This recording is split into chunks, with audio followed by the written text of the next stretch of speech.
Over the summer, a second phase of renovations on the UVA Rotunda has gone into full effect. With students returning to a maze of new construction fences on grounds this week, the Cav Daily spoke with James Zehmer, the Historic Preservation Projects Manager for Facilities Management. Mr. Zehmer works alongside Whiting Turner, the general contractor for renovations on the Rotunda. So we're here in the cryptoporticus in one of the south passages at the Rotunda, and what we're looking at here, this is a freshly poured underpinning pit next to several other lifts that have been poured over the last few weeks. And basically, all this is in preparation for a large mechanical room that's going to be underground in the east courtyard, and then have a tunnel that goes underneath the lower level of the Rotunda into more mechanical space. In order to do that, we need to underpin the historic walls of the Rotunda. And that's done by carefully digging down. This pit, for example, was dug down about 17 feet, all dug by hand and shored up as they dig down. Once they reach the desired depth, a geotechnical engineer will inspect the pit, make sure the bearing is sound at the bottom, and then it's filled with concrete.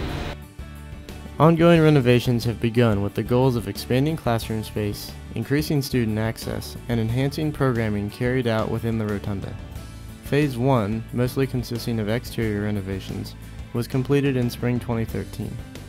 This second phase, funded entirely by state money and philanthropic support, is expected to take 2 years to complete. So I'm here in the lower west oval room of the Rotunda, and what we're looking at here is a foundation for an early pier. There are 2 in this room and 2 in the lower east oval room. They were discovered during the demolition phase as the contractors are getting ready to run ductwork below grade. And Steve Thompson, an archaeologist from Rotunda Archaeological Services here in Charlottesville, came over and dug this excavation to expose the corner of the pier so that we could study it.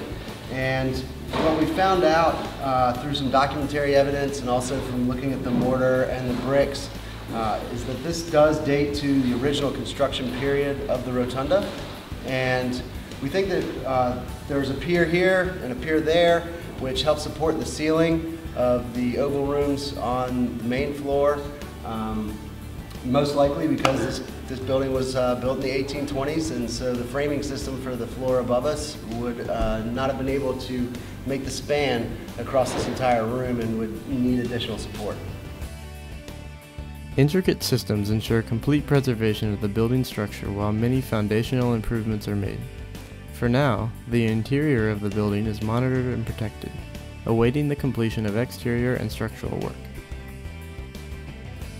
Whereas everyone thinks of the Rotunda as an extremely historic building, and it is, it's important to remember that this building was renovated in the 1970s. So as you can see, the ceiling structure above me is made up of bar joists and I-beams, and those do allow for the floor above to now span across these oval rooms without the aid of the piers we just spoke about. It also means that when we find historic evidence like these foundations, it's that much more important to preserve that piece of Jeffersonian history and record it through proper archaeological excavations.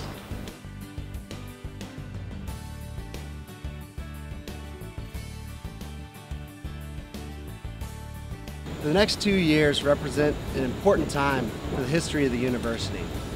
The Rotunda has only had 3 previous major renovations. This marks the 4th.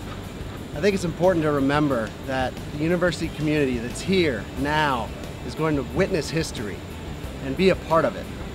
We're working with Cavalier Daily on videos such as this, and we're going to continue to do so over the course of the next 2 years, providing updates every several months. We're also going to have a webcam so that folks can track the progress of the project online, and everything will be happening here. We're going to be replacing the column capitals on both porticos, which people will be able to watch happen in real time. And we're going to be doing major work in this east courtyard that the webcam will capture. In fact, it's going to be really wonderful because all of this work is literally going to happen on our front lawn.